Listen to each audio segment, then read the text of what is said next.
Now, it's been a while since the RS3 last made an appearance on the channel, so let's do a quick recap. I've had it for just over a year now, and for most of that it's been stage 2 tuned by MRC, making between 520 and 550 horsepower depending on the fuel that's used. The hardware to achieve those numbers is pretty straightforward on a Dazzler engine. It's basically full bolt-on, so I opted for an even Chewy stage 3 intake, a forged front mount intercooler, and also a Miltech turbo back exhaust. The car's done around 10,000 miles in this configuration, and it's been pretty faultless. Whether it was at the Nürburgring or doing a 10.2 quarter mile at Santa Pod, the natural next step was always going to be stage 3, but the main question is how far do we go? So I thought to begin with, let's opt with the quote safer route and go with the TT 700 hybrid turbo. This is a very popular option and can be run on stock internals, provide you rein in the torque. As the name suggests, it can do 700 horsepower, but that's with E85, which is not readily available here in the UK. So the goal for me is to get as close as possible to 600 horsepower on 99 run. Now all of this is going to be taking place at MRC Tuning in Banbury, so without further ado, let's get a montage of the stock turbo coming off and compare it side by side with the new one.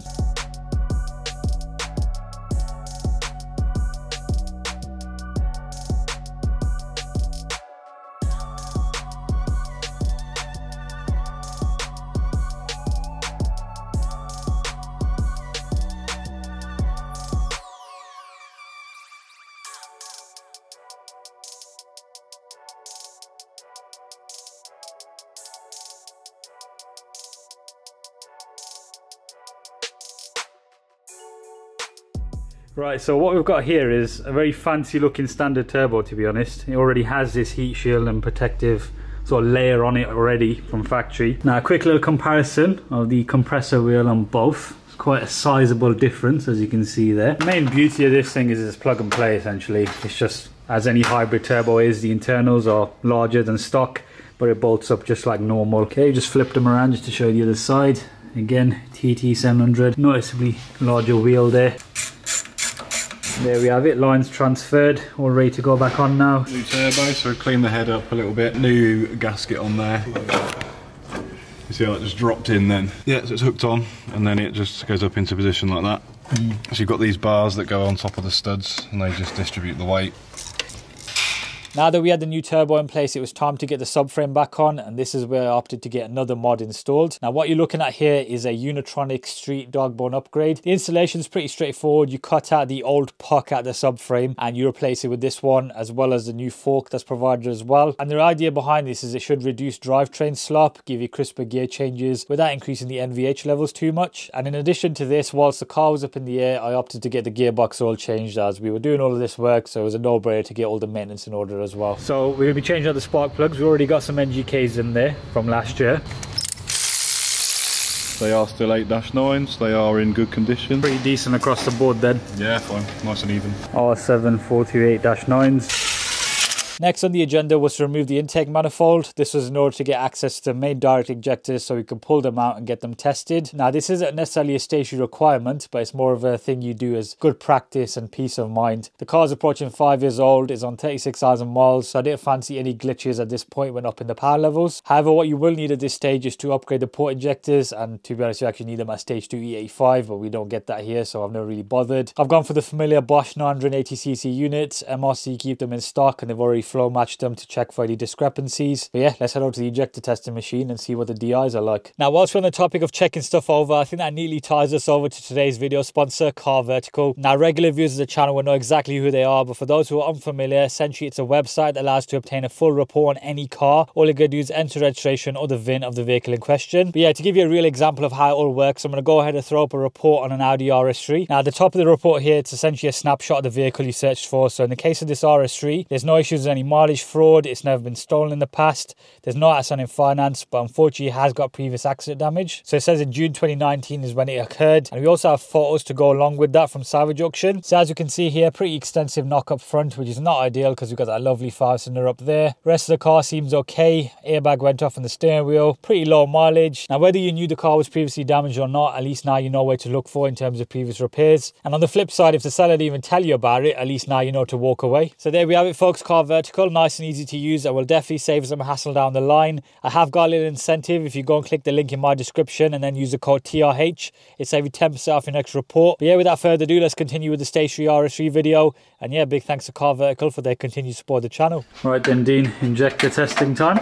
We've got the direct ones out of the car. Okay, that looks like it is the G revision. Not too sure what the current one is, but that's what's in the 2018 car that we've got here. V10 RS6 starting up in the background. Just next project. No comment. Funny, because that's all you ever comment about. Do a leak test first. If any of these fire now, yeah, you've got a big problem. Right. So with the earlier RS3s, like the CFAs, the CZGBs, we're seeing them where the injector just stays open and it's just firing fuel in all the time. Yeah. That's where this would pick that up. So you see one just flat out. But yours are all good. There's no leaking. So this is just like your normal flow test. This will run through different RPMs, how many milliseconds they're open for. The flow patterns are really even there. They're quite good. Yeah. That's cranking. That's cranking, yeah. Yeah, it's like a little RS3 in there. No issues at all there, really. You'll see a few drips in there, but that's just the build-up of the fluid, like that's not from the injectors. So. Static flow test then. The aim of this is to see how they compare filling up these tubes essentially in layman's terms. Yeah, exactly. Right? It's just how much it's going to flow over a certain period of time. So we'll run them at 8 bar, 15 seconds. Right, so in terms of the results, you say you're pretty happy with that? Yeah, so 2 to 5 are pretty good. They're almost bang on. Number 1, a little bit more flow than the others. Yeah, the rest look pretty even, don't they? Yeah, ideally we look for anything within 5%. We'll leave them plugged into the machine, they'll go into the cleaner, and then the machine will just open and close the injectors, so it cleans all inside the tips. The cleaning process takes around 10 minutes and it can help with bringing the injectors more in line with each other before having to resort to replacing any. For the most part, the excess on injector 1 wasn't really anything to be concerned by, but we retested them after the clean. As you can see, we got a nice improvement across the board. And to top this off, we replaced all the O-rings and seals before reinstallation. Right, so the direct injector's all been fitted back up. The next steps are to get the MPIs in. As we said towards the start of the video, these are needed for going stage 3. Pretty much just pull these injectors out, got some clips that hold them in, connectors off, and then you've just got these plug and play looms. Okay, so is that to essentially convert it to make these fit? Yeah, that is all it is. Pretty much just clip on like that. So that's going to go back in the car now. Okay, everything's all back together. Even is partially on. For continuity's sake, Dina's now got a haircut. We're going to go for the first startup on the TT700. Now, because we've done the S-Tronic service, we are going to have to do a bit of a procedure, right, with running it up to temp and etc. Yeah, so obviously we've filled it up, 6.5 litres in there, and then we'll run it up to temperature, run through the gears, and then we'll read off the temperature of the oil. It needs to be around about 32 to 35 degrees, and that gives you the correct level. TT700. Pretty much all hidden, unlike the Mark 8R where it's right up at the top. So we're checking the level now. Yeah, so the tube inside there, the level will be at the top of that tube, so we're going to get a bit overflow first, and then when it drops down you'll start to see it just start bubbling up, and then we put the plug back in there, it's about right. They ask you to put about 5.5 litres in, but it's not always enough. Then you have to repeat the whole procedure over again, let it cool down. So if we put slightly too much in, it just covers you for that. It's like you're draining the whole box while it's running, but you're not. Yeah. There we go. There we go. S-Tronic service all done.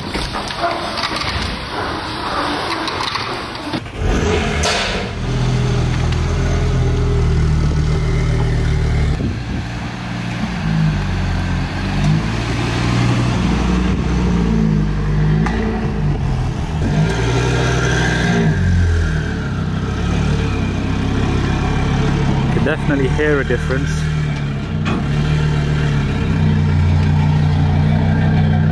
Right, RS3's on the dyno, all looking very clean. We're back again with Doug as well. The plan is we're going to be doing a few different maps, aren't we? Yeah, we're going to do a low boost map, 199, sort of 1.7, 1.6 bar, and then we'll do a high boost, which will probably be 1.7 up to 1.85ish, maybe 1.9. Okay. And then we'll do the same sort of boost with octane booster just to get a bit more out of it. Now, as this is a stock engine and we were running stage 2 before, which was around the 700 Nm mark, are we going to stay around that torque level? Because yeah, we're going to stay around 700 Nm. We're not going to try and do much more. And we're not going to try and do silly boost either, because the TT700 could be doing 2.3 bar, and we're not going to go anywhere near that. So yeah, they're very capable turbos, aren't they, especially when you throw them on a built engine. The main thing we want to do is achieve like a Stage 2 E85 sort of power on 99 run, isn't it? That's the sort of vibe. Yeah, you just want that next step up. No more torque, but we're going to go for more power. Yeah. And what we think is safe.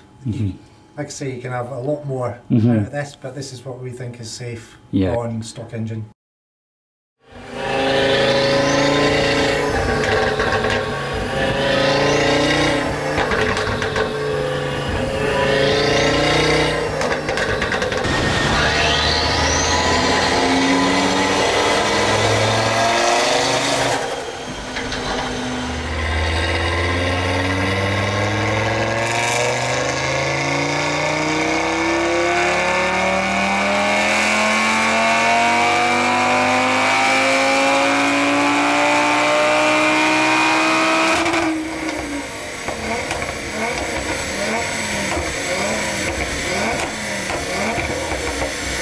We're get inside for one of the runs. Now we have increased the red line, haven't we, Doug, on the map?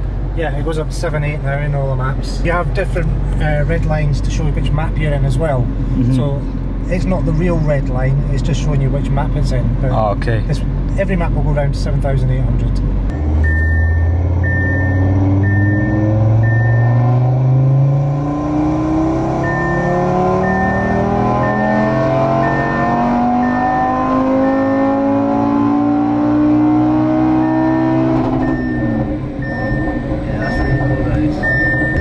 About 7,300 when you're on stage 2.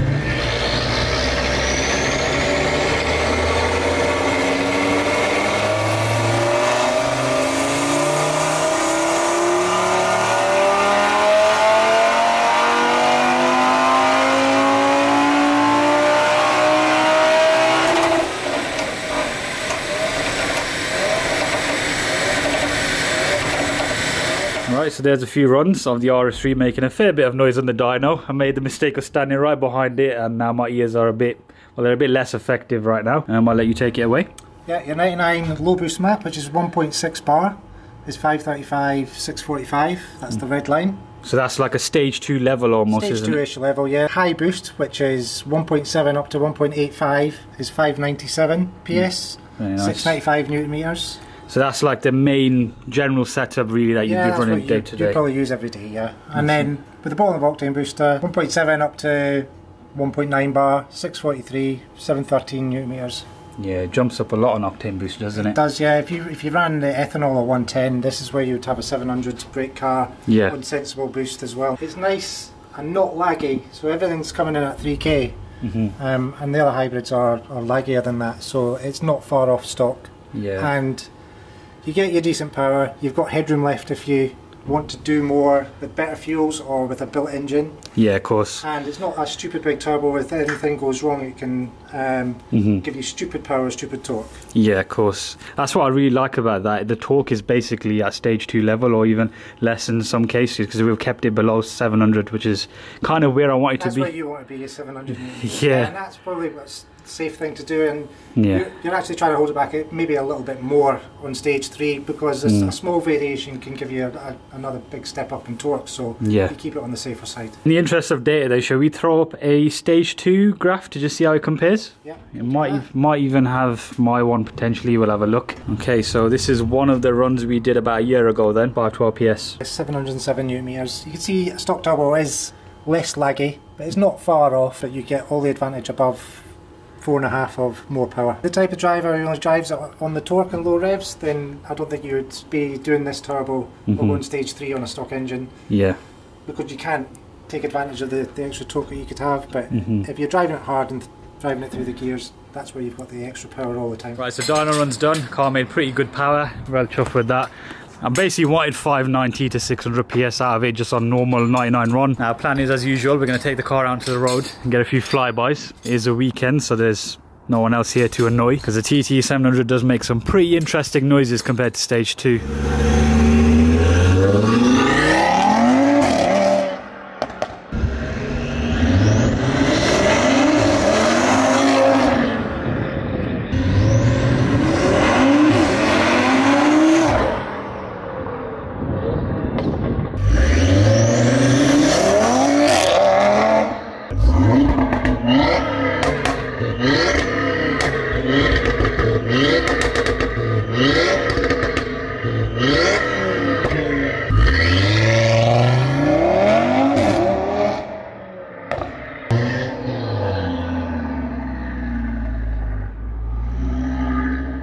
Right, so that pretty much concludes today's video on the RS3, taking it from stage 2 to stage 3 and getting it all tuned and making basically 600 horsepower 99 run. We are going to do a first drive video next. But yeah, in terms of going forward, I'm not too sure what's going to happen with the car. We'll see what you guys think. If you want to see more on it, let me know. Of course, we still have got the Mark AR, so it's a question of do we focus more on that or the RS3? And of course, we've got a number of other projects going on, older stuff and custom stuff. But yeah, if you enjoyed it, drop a like on it, subscribe for a lot more content to come. Follow my Instagram at @trhamza_. And yeah, I'll see you in a few days time for the next video.